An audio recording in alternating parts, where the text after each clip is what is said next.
Hey guys, this morning I started my day off just like I always do, milking the goats. And as I went in, I milked the first goat and I remembered that I had to trim her hooves. I had trimmed the other one's hooves the last time I milked, and so I was going to trim Peach's hooves today.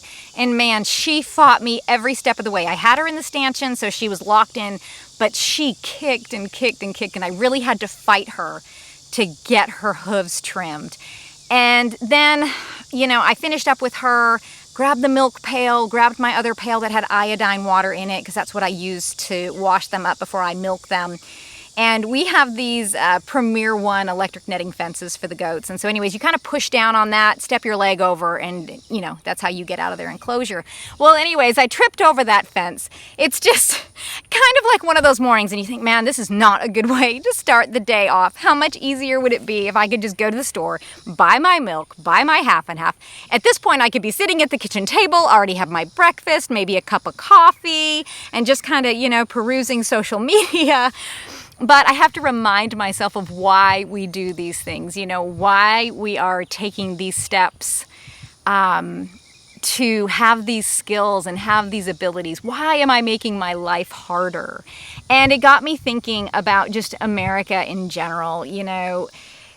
Although it is hard to maintain a garden and to harvest this food and to milk goats and take care of animals, we have it so much easier than our ancestors did, than our great-great-grandparents did. I mean, think of everything that they had to do, right? I mean, we walk into a room, we flip on a switch, and a light comes on. We turn that faucet on, and water comes out. It's like magic. But what would happen if those things weren't there? I mean, how much of an inconvenience is it when a thunderstorm rolls through and we lose electricity, right? Your water's not running. If you're on a well, if you're on city water, then it's there. But what if it stops one day? I mean, are you guys going to be ready for that? Is America going to be ready for that? Am I going to be ready for that? And I think the answer right now is no. I mean, although I'm trying to make progress, we're trying to work towards that, we're not there yet. A lot of us aren't. And it's kind of scary. But when you think of the general population and what we've lost over the years, it is even more terrifying. Like when you think of this current generation, I don't know if you guys know this, but last year the military came out and said that Generation Z, specifically the population between 18 to 25 years of age, they had something called Nintendo syndrome, which they were saying was that they were prone to more injuries because of their sedentary lifestyles, right? They've been sitting on a couch, playing video games, looking on their phones. They're not physically active, and so their skeletons are weaker, and they're sustaining more injuries. And it's just heartbreaking to me that this is what we've become. We went from a nation that got up and fought because of a 2% tax. We fought for our freedom. These men risked their lives back then, to a nation that can't be bothered to get up off the couch now, and it's really kind of scary to think that, our primary defense in this country, that they're seeing this. When I come out to the garden and I have my kids come down to help me, sometimes they're good, right? Sometimes they're like, sure, Mom, we'll get it done for you. But other times, they're grumbling. It's hot in the South. It's humid. And I have to remind them of why we're doing this. We're doing this so that we can be more prepared, right? So that we can learn these skills that have been lost. I wish I had a grandmother or a great-grandmother that would have taught me this stuff, but I don't. I look at other cultures and I see how they pass down these skills to their children and their grandchildren. And in America, we don't do that. We want to make our kids' lives easier. And it's just been so unfortunate. I think in the 50s is kind of when the dishwasher came into the American kitchen. And then in the 70s, you had the microwave. And then when I was growing up as a kid in the 70s, we had microwave cookbooks, and that's sort of what we've become, right? I mean, we're not cooking on cast iron. We're not cooking on an open flame anymore. We are cooking boxed meals from the grocery store, or we're going out to eat. And it's just crazy. The other day I came up from the garden and we had gotten our first beefsteak tomato, and I decided I was going to have a tomato and cucumber sandwich. And I haven't been making bread because I've got so much going on right now that I've kind of put that to the side. I could do it if I really pushed and, took a little extra time, but I've kind of just been working on preserving food. Anyways, we had gone to the store and we had some white bread in the freezer from Walmart. And so I just used that to make my sandwich on. And when I was putting the bread away, I looked at the ingredient list. And at the very end of it, it says made with bioengineered foods. And I thought, man, what does that even mean, right?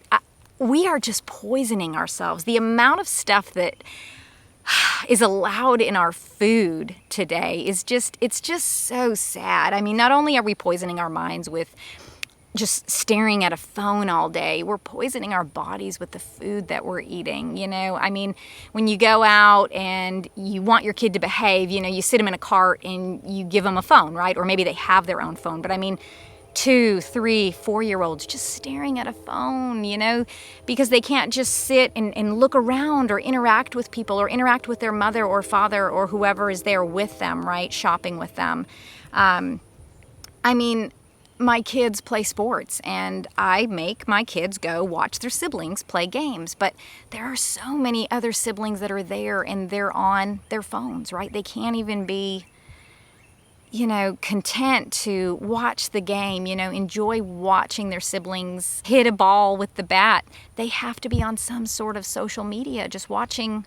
Gosh, a lot of the times it's just nonsense, a lot of our generation is just sitting watching reels or YouTube shorts, and it's like, man, how do I put on fake eyelashes? Or how many gummy bears can I fit in my mouth at one time? And I think that's such useless information.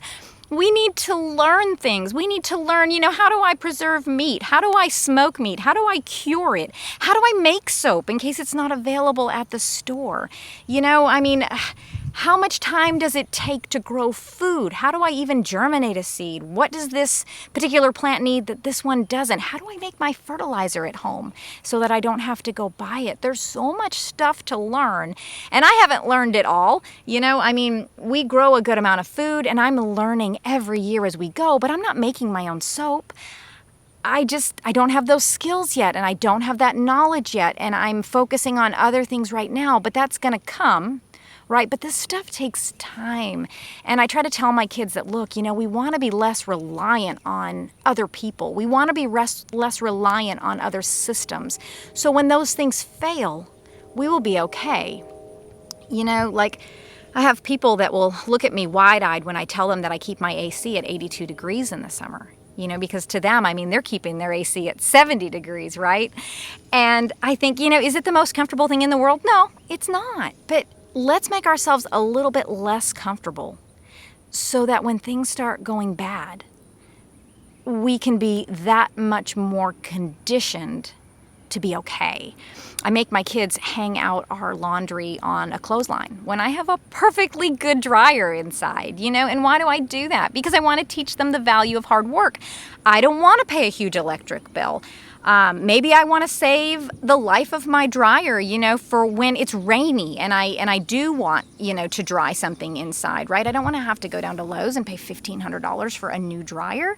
So, all of these things are valuable to be doing and to be teaching our kids. As a parent, did I ever imagine my life harvesting our food and milking goats? No, I didn't. And would I do it if I didn't have kids?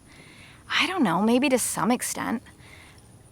But the reason that I spend so much time here, spend so much time with my kids, teaching them how to preserve food and how to garden and how to take care of animals and animal husbandry, is because I have a responsibility to them. I want to make their lives better. I don't want to make their lives more comfortable. I don't, because I think that's what's gotten us here in the first place. I want to teach them the value of hard work. We homeschool. Why do I do it? Do I love it? No, I don't love it. I don't love it. There are things that I love about it. But sometimes, guys, it's hard. Would it be easier just to send them away on a bus and I could have free time? Yes, it would. But I do it because I want my kids to learn the things that they're not teaching anymore. I want them to learn debate. I want them to learn logic. I want them to learn Latin, the things that they used to teach to kids, but they've been taken out. I was talking to a teacher up in North Carolina last Christmas, and he was an English teacher, and he told me that they've taken grammar out of the curriculum now. And I think, man, why would they do that? and I think that we can all come to a conclusion as to why things have changed over the years. When we can look at our country and look at our leadership and look at corruption, we can all come to that conclusion of what's happening to our nation. But guys, I really hope that we can turn this around. I hope that you and I can teach our kids what it means to be a true American, what it means to work hard, right? Use your body, have physical activity, grow your own food, do the harder things, because that's what's going to make us a stronger nation. When you look at these other countries and these other cultures, the grandparents have passed down skills to the younger generations. They've taught them how to do these things, and we've lost that in America. I mean, all because of the whole, just the love of convenience. It sounded like a good thing, but it wasn't. But anyways, guys, just a few thoughts on my mind today, this afternoon. What do y'all think? Leave me some comments below. I'd love to know what you guys think about this. But anyways, guys, I hope that you guys have a great day. I hope that you maybe took something from this. Maybe it encourages you to kind of do the harder thing, because we all know that this is hard. It's so much harder than just going to the store and buying something. It's harder to produce it. It's harder to take the time to put those systems in place so that you can be more self-sufficient. But anyways, guys, thank you so much for hanging out with me today. I hope you all have a great rest of your day.